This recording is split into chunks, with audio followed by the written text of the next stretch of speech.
오늘은 일정 성분비의 법칙에 대해서 알아보겠습니다. 일정 성분비의 법칙. 자, 우리가 지금 화학 반응을 할 때 어떤 규칙성에 대해서 배우고 있는데요. 그 첫 번째가 질량이 보존된다는 거였고, 우리 이번에 배울 게 바로 일정 성분비의 법칙입니다. 사실 이 일정 성분비는 간단히 말해서 이런 말입니다. 화합물이 만들어질 때, 즉 화학 반응이 일어나서 새로운 화합물이 만들어질 때는 어떻냐? 각각의 원소 사이에서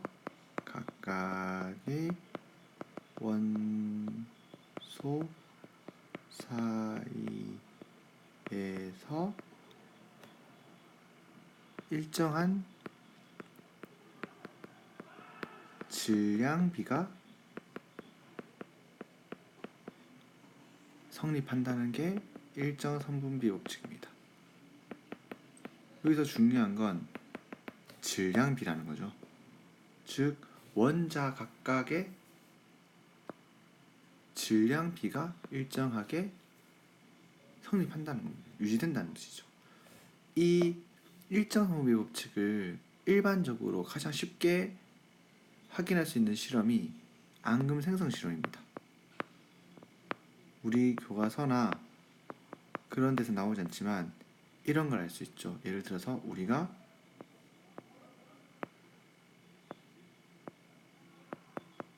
이런 질산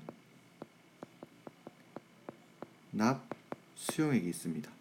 즉 PB 질산 3에 2개. 질산 납 수용액에 뭘 넣냐?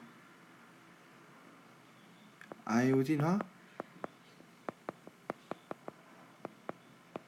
칼륨 수용액을 넣으면 KI죠. 어떤 일이 일어나냐? 노란색 앙금이 생기는데요. 이 노란색 앙금이 바로 뭐냐 하면은 PbI2, 즉 아이오딘화 납입니다. 요게 생기고 남는 요거는 남고요. 그래서 이 화학식을 쓰면은 이렇게 쓰면 됩니다. 화학 반응식이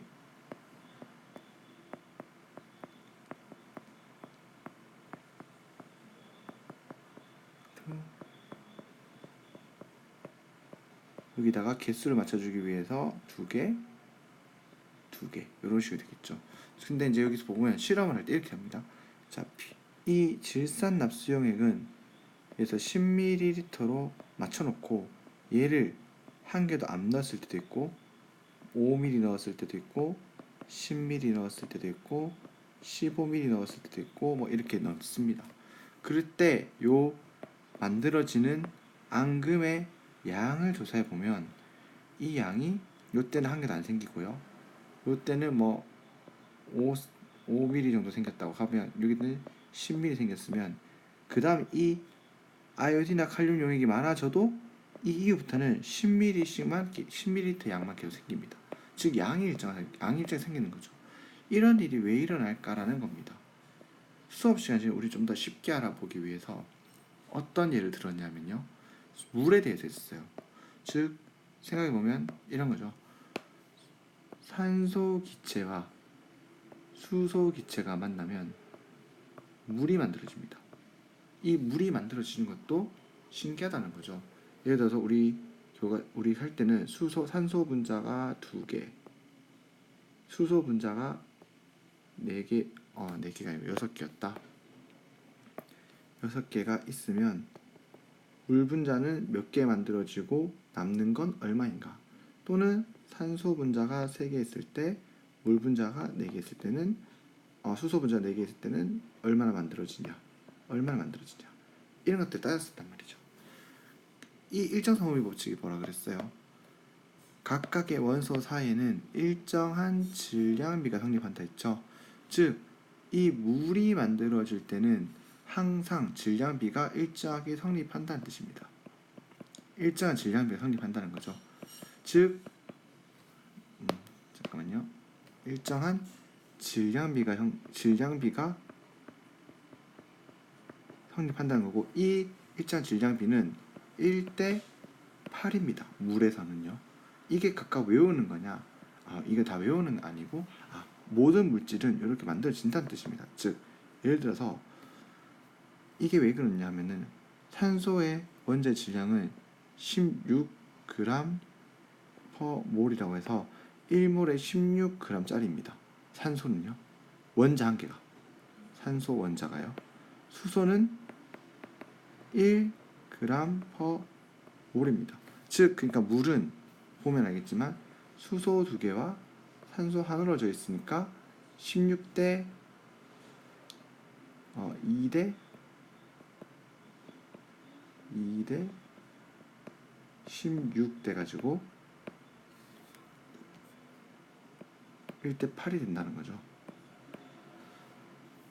이렇게 만들어지는 물질 사이에는, 화합물 각각의 사이에는 항상 일정한 질량비가 성립한다는 게 일정 성분비 법칙입니다. 그래서 모든 물질은 일정 성분비 법칙이 다 정해져 있습니다.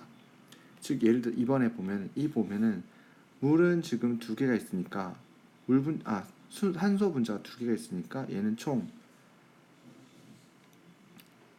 분자 모형으로 그리면 산소가 이렇게 2개 있고요. 수소는 몇 개 있죠? 4개 있죠. 수소가 6개 이렇게 있다고 하면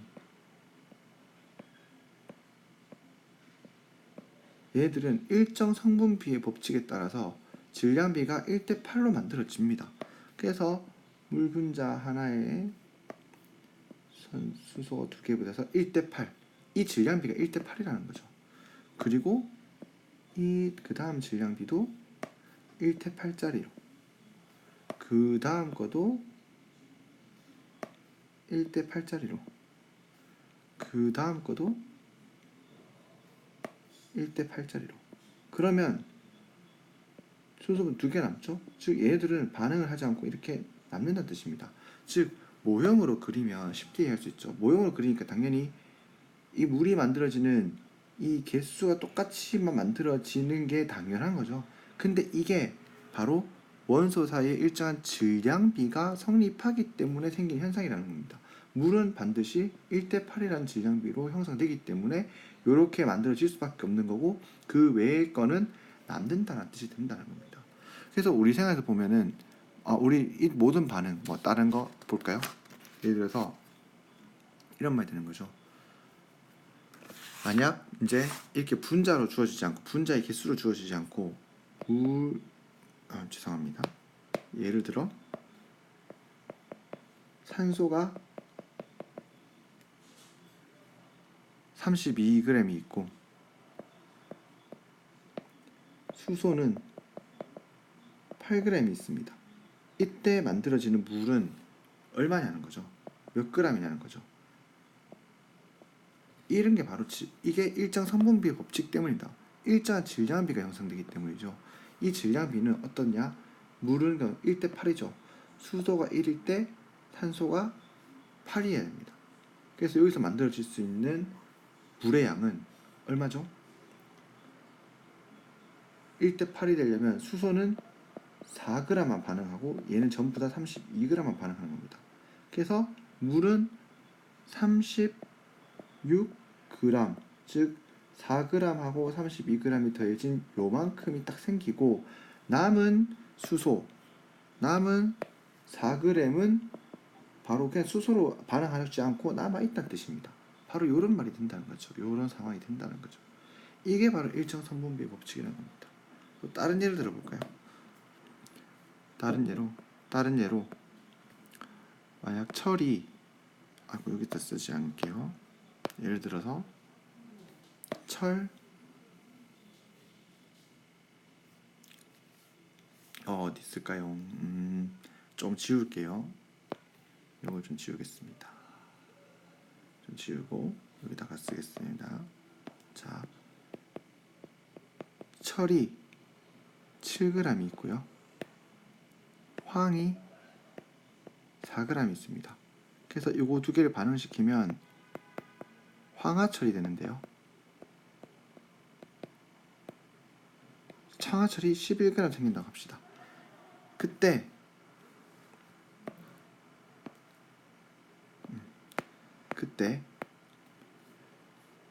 철 14g하고 황 14g을 반응시키면 글씨가 황 14g을 반응시키면 황화철이 몇 그램 생길까요? 이게 바로 일정삼분비의 법칙을 이용하는 문제라는 겁니다. 자, 철 7g, 황 4g 반응해서 황화철 11g 됐죠. 즉 이렇게 완전히 다 반응했지 않습니까? 이를 통해서 우리는 철과 황화철에서